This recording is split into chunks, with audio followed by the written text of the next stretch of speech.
Chris, and in this lesson we're going to take a look at how to approach a symbol question. So this is another type of SAT math question that is very common and a lot of times throws students off a little bit at first when you see these weird symbols that you're not used to seeing. You're used to seeing multiplication, division, addition, subtraction, things like that.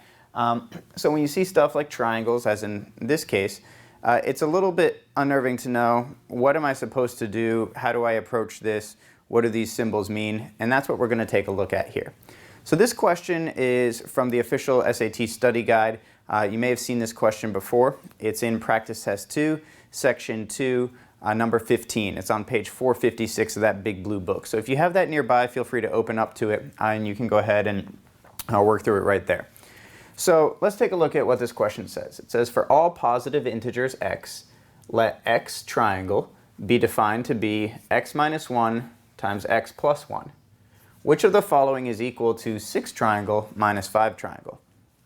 So symbol questions are going to work very similar to function questions. And the easiest way to set this up, when they say x triangle is going to be defined to be, that's just a complex way of saying equals. So let's rewrite that so that it's a little bit easier for us to see how it works. If we have x triangle, it equals x minus 1 times x plus 1. So now, if we take this as our parent function, or basically as our guide, to let us know exactly what we're supposed to do when we actually plug in numbers, then it's a little bit easier to see where we're supposed to plug things in. The other important thing with symbol questions is if they give you two separate symbols that have some sort of mathematical operation, like in this case 6 triangle minus 5 triangle, you really want to make sure that you try not to do too much at once. A lot of students try to combine all of this into one expression, and it can make matters a little bit more confusing. So let's take one at a time. Let's just take 6 triangle and see if we could get a value. 6 triangle. Well, if you look, instead of x, we have a 6. Which means in our expression itself, everywhere that we have an x, we're just going to substitute in a 6 in place of that x. So this will be 6 minus 1 times 6 plus 1. And when we do the math on that, 6 minus 1 is 5, 6 plus 1 is 7, and 5 times 7 gives us 35. Now that we've finished that part, let's take a look at 5 triangle.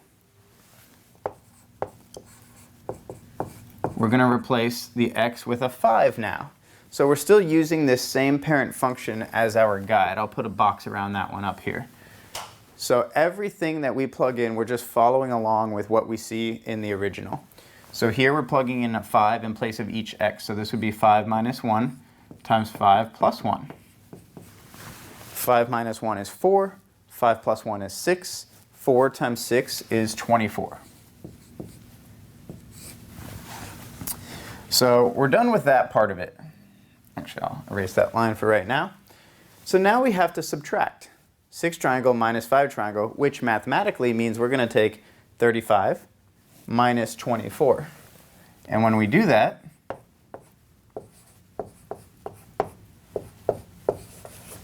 we get 11. So 11 is our target number. 11 is what we're looking for to answer this question.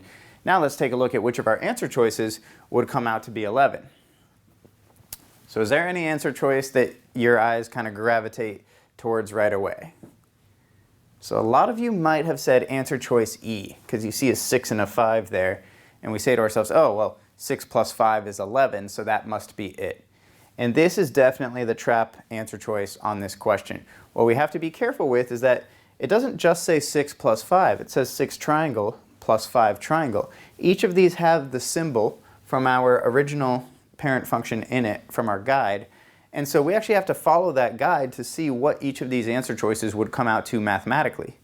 Answer choice E, for example, would be 35. Instead of minus 24 like in this, it would be a plus 24. So that's going to be something huge, way more than 11. So actually we already know that answer choice E is not it. But to mathematically calculate the other ones, let's start in the middle. If you start with answer choice C, we can see that they go in order. So if you start here, if this is too low, then you know you need something a little bigger. If this is too high, you know you need something a little smaller. So let's try this one out for answer choice C.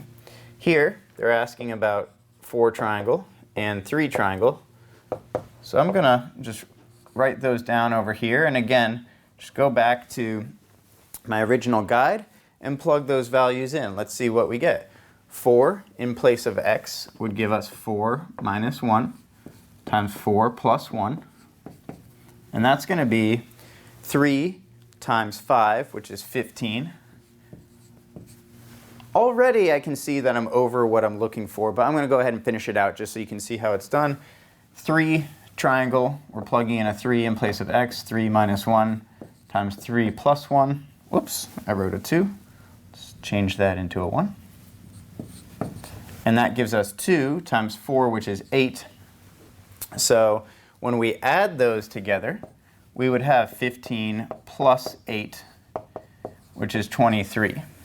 So we can tell that C is not the correct answer choice for that one. And we can also eliminate D. That's why we like starting in the middle, is because if this is too low, then you know that you need something larger. But in this case, if it's too high, like what we see here, we know we can eliminate D and E because those are going to be even larger values. So let's take a look at B and see how that one works. Luckily, we already have 3 triangle, so let's just figure out what 2 triangle is and see if we can use that to answer this question. When we plug that in, we get 2 minus 1 times 2 plus 1. That's 1 times 3, which is 3. And when we solve this, 3 triangle was 8, 2 triangle was 3, and when you add them together, you get 11, which matches what we got when we answered the original question. So answer choice B is your correct answer choice for this. So feel free to rewind a little bit or rewatch. If you're comfortable with this question, then please feel free to click the links and check out some of our other videos for other SAT math, critical reading, and writing questions. Thanks for watching.